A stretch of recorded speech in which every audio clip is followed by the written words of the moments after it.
All right, mate, how you doing? Welcome back to another video. Today, we are reviewing a prediction video I made more than 10 years ago. In 2015, I tried to predict the future of the England national team. I want to build a squad around the future of England. And that's a hard job. I just want to caveat this whole video by saying that is a hard job. There might have been some pretty bad predictions in there. There might have been some okay ones. Let's review them together. Before we start this video, I do want to give a special mention to HMRC of football, aka Carell. He actually made a TikTok very similar to this, reacting to this video.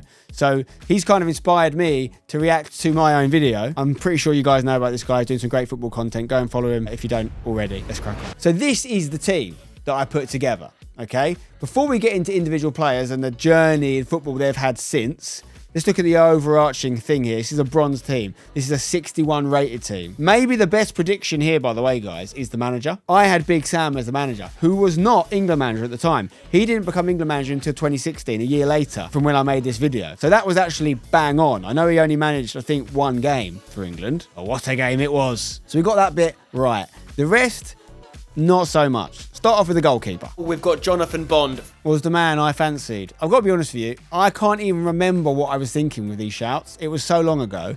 If you said to me a week ago, Jonathan Bond, I would have thought you meant James Bond and you were just talking about a spy. I don't remember this guy existed. Sorry, JB. He didn't impact my life. Funny though, because if you actually look at his career, he started at Watford. He was at Watford at the time. He's obviously had a bit about him at the time, right? Didn't kick on to the heights I'd have hoped. He did play England under 21s. And he ended up at Watford again after many spells. Clubs like Brackley Town, we know them well. Scotty P played for them. We played against them recently. Dagenham and Redbridge is the club that KSI's just got involved in. He played a few games for them. He's gone to America on a couple of spells. LA Galaxy, back to Watford. Now with Houston Dynamo. But obviously never got into the England proper setup. He's 32 now, which for a goalkeeper is kind of in his prime. Maybe he still could make the England team? In defence, at the back, we've got Everton's Luke Garbutt at left back. And I do remember this lad. He had a bit about him. If you saw the video I made recently, I was looking at my FIFA legends from the past. Danny Whitehead, he ended up playing for Salford City. That's a similar trajectory to what Luke Garbutt had. He's also 32 now. So a lot of these players were like 20, 21, maybe 22 when I made these predictions. Some of them even younger than that. Didn't really break through at Everton. Did play England under 21s. I think the under 21s is probably a big source of my intel when I made this video, right? But he has played a lot of football, this lad, in the EFL. He's had a good career. He's played a decent amount of games at big clubs like Fulham, like Ipswich, Blackpool, and more recently, Salford City, which is where he is now. He is the captain of Salford City, by the way. And outside of Blackpool, all those other teams he played for were loans. He actually was at Everton a long time, 9 years. A professional there. Not a bad goal scoring record for a left back, by the way. He's got 99 league appearances, 8 goals. But he never played for the England first team. And if we're judging the success of this video by whether the player played for the England first team, this is another L for Spendog. The other thing that I was looking at a lot is earlier successes with these players. So much like some other players we're going to talk about in this video, Garbutt actually won the under-17s European Championship with England. And he won the Torneo Internacional in the Algarve with his nation in the same year. Much like the next player. In centre-back, we've got Ben Gibson from Middlesbrough. He was part of that under-17s England winning team as well. Of the people I've mentioned so far in this video, he was probably the more obvious shout. He was playing first-team football at Middlesbrough. Gibson didn't play for England, but he did get a call-up. He was so close. He was in the squad. And I think a lot of people in that era would have seen Gibson as an obvious choice for the England team. Doesn't always work out, guys. He had a really good career at Middlesbrough. Played a lot of games at clubs like Norwich and Stoke, often a club captain, and a lot of games for the England under-21s. And he won the championship with Norwich as well. So once again, I can't take this as a W, but I'm not taking it as an L either. He got the call-up. In my future of England team, Gibson's centre-back partnership was Tyus Browning. This might be the most interesting career development of anyone in this video. He didn't play for England because he became Chinese. He now plays for China. He's still in the squad. He's got over 35 appearances for the Chinese national team. I can't help it if people start transitioning nations over here. Like, good luck to him. By the way, they don't even call him Tyus Browning anymore. He's now known as Jiang Guangtai. He signed for Guangzhou from Everton in 2019. He was another Everton youngster, but he's made himself a great career in China. He's won 4 Chinese league titles, 1 Chinese cup, and he's still got FIFA cards, still going strong. Silver rated, so not gold, but again, technically not a great shout because he didn't play for England, but he's an international in a decent international team, China. Unfortunately, we'll not see Browning, aka Guangtai, at the World Cup this summer because China failed to qualify for it. Still only 31, so he was quite young when I made this prediction. At right back in this team, I had Reece Burke. Now, he's a centre-back in the game, but I'm using him at right back here just because I couldn't find a decent right back who was a bronze card. He was someone I knew a little bit more about as a West Ham player. He was someone I'd used in some of my FIFA careers as well. Whilst he didn't impact the top level of the English game, although he did play in the Prem, most notably recently with Luton, and he never got past the England under-20 team, he has had a decent EFL career. He's at Charlton now, played a lot of games for Hull, and played a little bit for West Ham. As well as playing in the Prem for Luton, he did win the Championship playoff final with Luton, and he won the League One title with Hull City in the 2021 season. So far though, I take it on the chin, these predictions have not been top-notch. Into the midfield, and you don't want to stop this video until we've done all the squad, including the subs bench, by the way. And we've got Jake Forster-Caskey in midfield from Brighton. Now, this guy I've used a little bit in Football Manager. Double-barreled surname. I'm always going to favour at least one double-barreled surname, having one myself. Brighton youngster at the time. I think a lot of people tipped him. Played a lot of games for the Seagulls. Played even more for Charlton. And one of the most crazy things about Forster-Caskey is he's now at Woking, and he played with Josh Asude this season. Yes, the hashtag legend. If you know about hashtag, you know about Josh Asude. And Josh joined Woking from hashtag last year. He's now gone on to an even, same league, but an even better ranked team in Forest Green Rovers, Josh, because he's absolutely flying. But they were teammates this year, and I think that's crazy. That is movie magic. Forster-Caskey, from a video I made more than 10 years ago, and Josh Asude, a lad we literally found in an academy series playing together. You can't write it. He played 14 times for the England under-21 team. Even though he's playing non-league now, Forster-Caskey did have an FC 25 card from his time at Stevenage, but once again, didn't get a first-team England game. Next up, in the midfield, we've got 18-year-old Jordan Rossiter from Liverpool. If you weren't around in this era, you're going to be like, what? Jordan Rossiter? What's a Rossiter? Listen, at the time, he was highly tipped. People were talking about this guy as the next Stevie G. The reality is, it didn't happen at Liverpool. One league appearance. He then went to Rangers, played a little bit more, and then just fell down the pyramid. Lots of lower-level EFL appearances, a little bit of non-league. Never played higher than the England under-19s team. This guy did not fulfill his potential. I can't be held responsible for this. He now plays for Sporting Jacks, which is a USL club in United States. It's not an MLS club. He does have a FIFA card or FC 26 card from his time playing for Waterford, which is in Ireland. But this midfield's not looking good. Until the next one. Maybe the best prediction in this video. I'll let you be the judge of that. It's another double-barreled surname. You knew I'm going to get him in there, but this one delivered. Ruben Loftus-Cheek is also in the midfield. Who, by the way, it's easy to look back and go, of course, Loftus-Cheek was playing for Chelsea Academy, he was going to make it. He's the second lowest rated player in this team. So FIFA did not rate him at this time. Only Reece Burke is rated lower with 54. Loftus-Cheek, 56. He's one of the probably wilder shouts at this time. But he had the physical attributes. I saw something in this young, strapping lad that said to me, I think he's going to play a crucial part in the 2018 World Cup, alongside a midfield of Jordan Henderson and Jesse Lingard. Maybe Dele Alli in there. I just felt it. I felt it in my waters.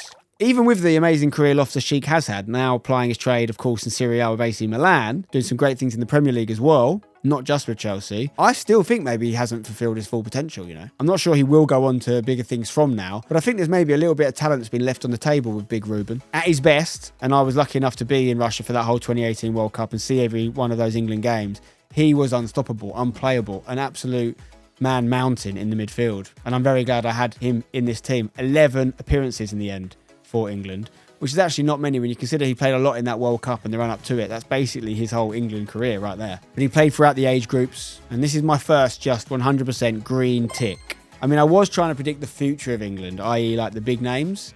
Let's be realistic, I haven't really got any of them. Into the midfield though, and I went for an economy of scale here, and I went for 2 for the price of 1. Now, on the wings, we have an interesting situation because we actually have 2 identical twins, Josh and Jacob Murphy. Despite the fact they have the exact same genes, one of them has gone on to slightly better things than the other. Josh Murphy, whilst having had a really great career, any professional would love to have, he hasn't quite hit the same heights as Jacob Murphy. Obviously, they both started together at Norwich and played there and then went separate ways. But if you look at clubs like Norwich and Cardiff for Josh, you know, 10 or 11 goals in sort of 85 or 88 appearances. It's not dynamite numbers, but it's not bad. He did get 3 games for the England under-20s, never played for the under-21s. Currently playing for Portsmouth, who he joined from Oxford United in 2024. He had a special card on FC 25. If you've been playing that game, you'll know about that. He won the League One playoff trophy, so he's done bits. He actually netted a brace in that final. to help Oxford United get to the Championship. So I'm sure Oxford fans absolutely love this geezer. But when it comes to his parents, they probably love his brother more. Because Jacob Murphy,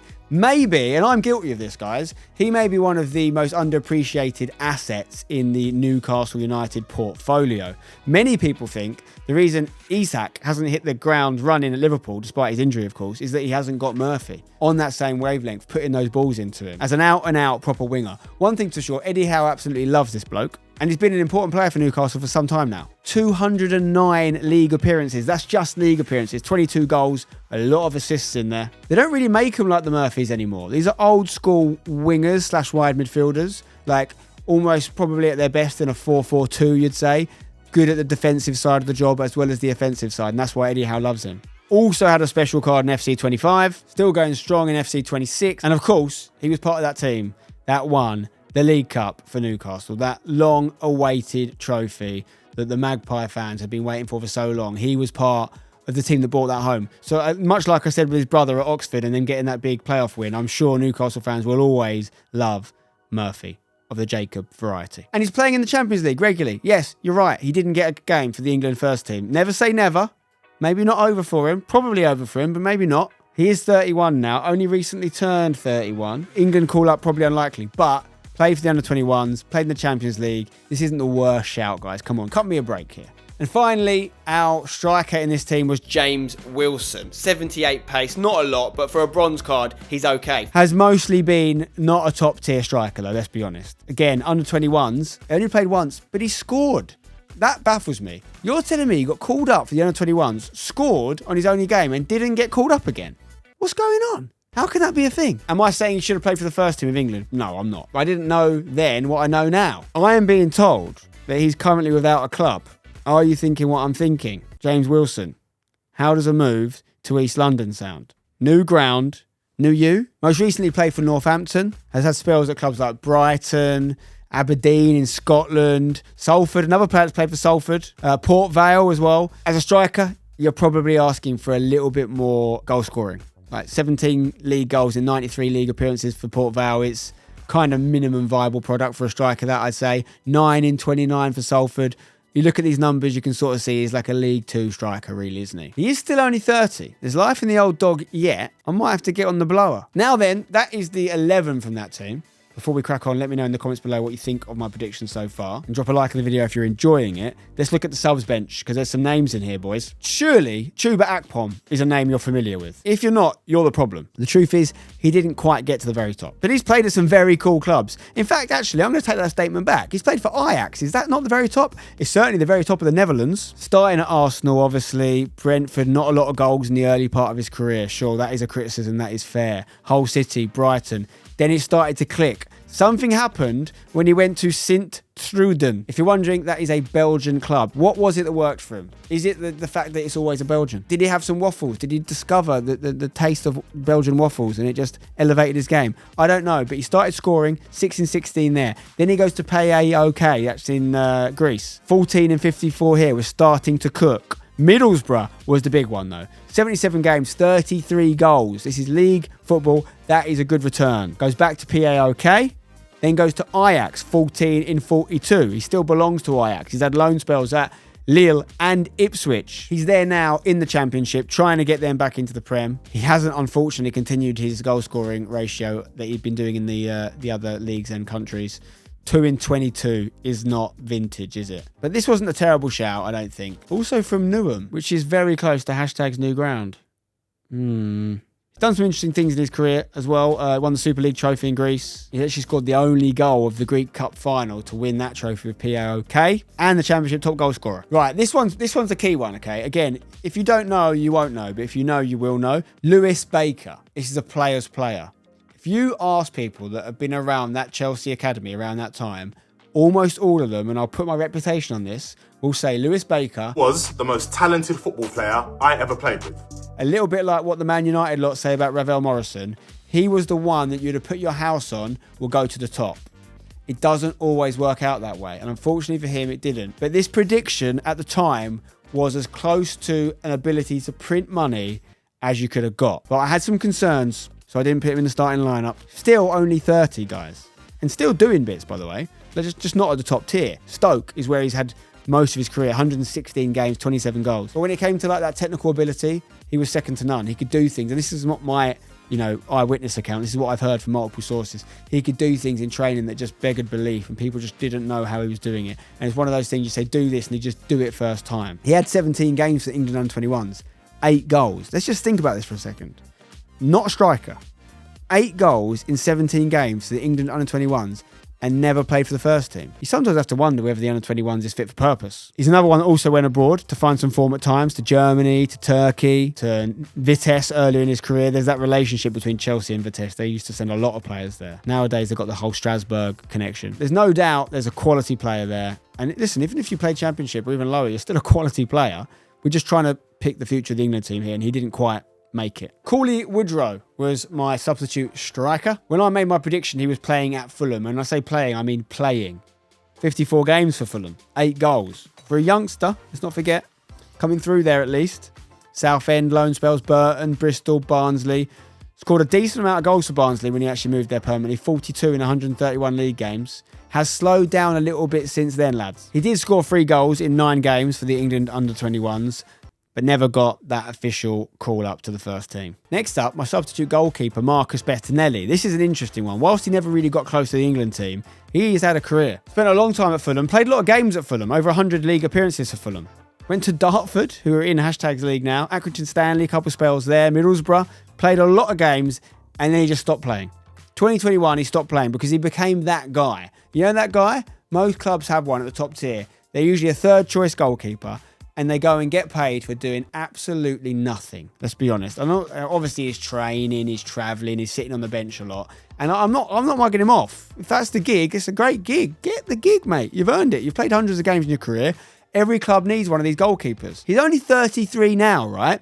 He should be in his goalkeeping prime. But the reality is he has not played a game of league football for 4+ years. But he has been part of Chelsea and Manchester City. He has won trophies. Has he been able to take and really say he's won those trophies? That is not for me to decide. But he's been part of very successful football clubs that have won Champions Leagues. He only played once, though, for the England under-21s.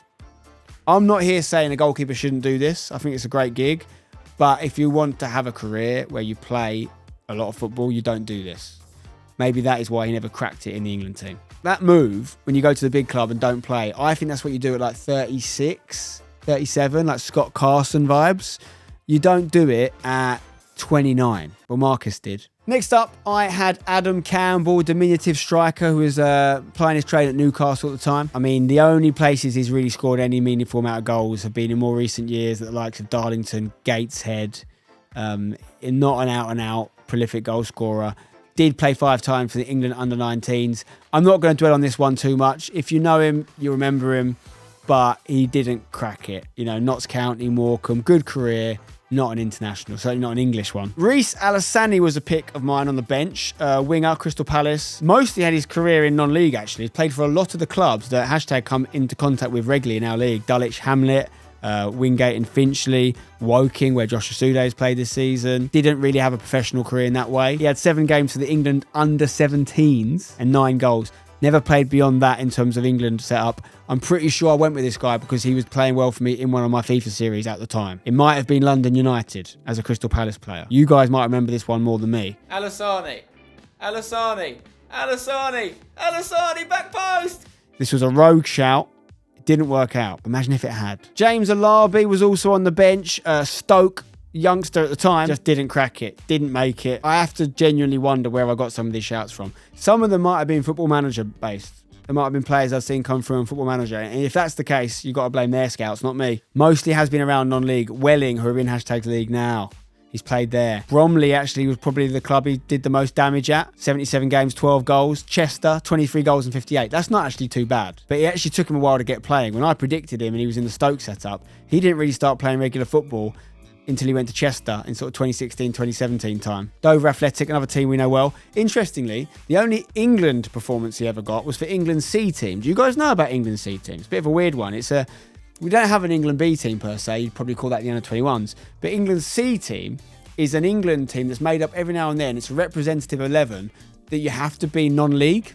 So you can't play higher than the National League. It's pretty cool. And I actually wonder if they're doing any games anytime soon I think there's a good chance you'll see some ex-hashtag players in there. I can imagine a world where Josh Osude or Ben Brooks, Scott Pollock, these sorts of characters, they could pop up in that England C team one day, I think. He got 2 games for them, didn't score. Listen, if you're not scoring for the England C, you ain't getting near the B. And we've already seen you can score for the B and not get in the A. So that is my team. Realistically, Sam Allardyce and Ruben Loftus-Cheek were the best 2 predictions in my book. Special shout out to Tyus Browning, who obviously went to China, played a lot of games for them. There's a lot of bad shouts, but this is hard. You go away and make your team for 10 years from now. You see how you do, all right? And you've got to use bronze items on FIFA. But listen, if I'd just gone like the guy who's playing for Arsenal at centre mid at the time, that wouldn't have been a very good video. I put my neck on the line. Maybe I should do it again. Do you want to see me do another one for the next generation of England players? I reckon I'll do better this time. Maybe I should predict the England World Cup team for 2034.